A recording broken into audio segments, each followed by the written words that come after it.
Hello everyone. So today we are going to discuss the assignments questions given on day 5th and 6th. Okay, so let's start that. So we are studying this chapter, water, a previous resource. We have studied this chapter. So let's discuss the question answer or assignment question given on day 5 and day 6. So the first question is, what is the effect of water scarcity on plants? So here you will write the answer. When the plants do not get sufficient water, then what will happen? They do not just grow to their expected height. Also, their photosynthetic activity will goes down and produce much less harvest than expected. Without enough water, plants will also be susceptible to different diseases. Many diseases will occur due to that, which can eventually lead to the death of the plant. So this thing you will write in that question. That is, what is the effect of water scarcity on plants? The first one is they do not get sufficient water. They do not grow to their sufficient height or expected height. Also, the photosynthetic activity will goes down and produce much less harvest than expected. Without enough water, they will also suffer from different types of diseases, which can eventually lead to the death of the plant. And if the death of the plant will occur, then it results in the lack of food, oxygen and rain, and eventually in all forms of life on the earth. Next question is question number B. Why is there need to conserve water? Describe the methods that can be adopted to conserve water.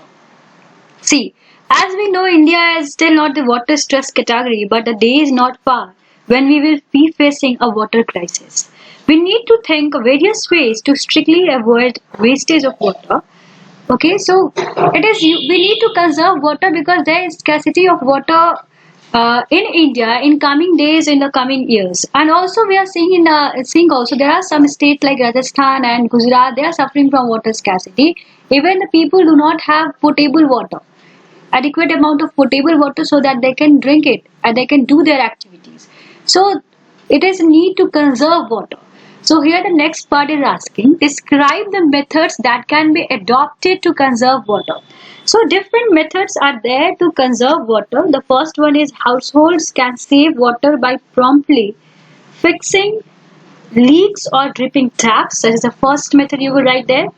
Then the second one, recycling of water is very important. Third one, a lot of water is lost during floods. So dams, reservoirs and embankments will be used to just check out the floods and flow of water. Other, by improving the methods of irrigating the field, that we need to adopt this Israel technique to irrigate field, that is a drip irrigation method. Other one, what we can do, we can use this rainwater harvesting system. So these different methods we can adapt to conserve water. These methods you will write and just define, give some explanation about these methods also. So this thing you have to do in question number B. Okay. Now on day 6, these are the several questions which I have given to you. The first one is, what do you understand by rainwater harvesting system? So in this question you will write the answer. Rainwater harvesting is the simple process of technology used to conserve rainwater by collecting, storing, conveying and purifying of rainwater that runs off from the rooftops, parks, roads, open ground, etc. for latter use. So this is about rainwater harvesting system, that it is a simple process or technology that is used to conserve water by collecting it, storing it, conveying it and purifying of that rainwater. Okay. Next is, why do we harvest rainwater? So the rainwater harvesting system is one of the best practiced and followed to support the conservation of water. Today, scarcity of good quality water has become a significant cause of concern.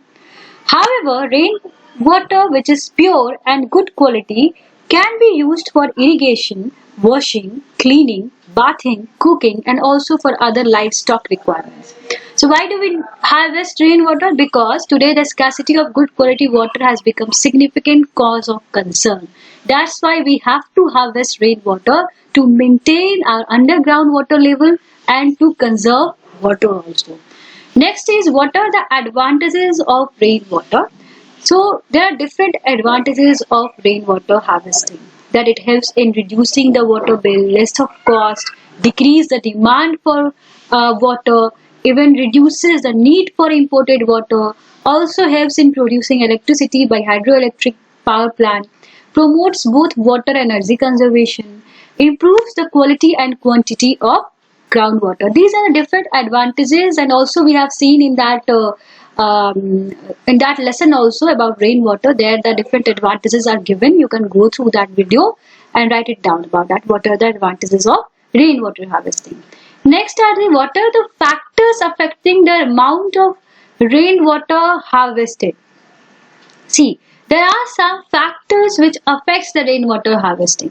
The first one is the feature of the catchment, means the feature of the roof, which type of material is used for build it, what are the features, different features of that catchments or roof. This is one of the factor. Next is impact on the environment, availability of the technology, the capacity of the storage tank, types of the roof, its slope and its materials, the frequency, quantity and the quality of the rainfall, and the speed and ease with which the rainwater penetrates through the soil. So these are the different factors which affects the amount of rainwater harvested. It is also there in that video which is posted on YouTube. You can go through that and just answer this question. I hope all of you have understood what you have to write in these questions, and thank you for listening me.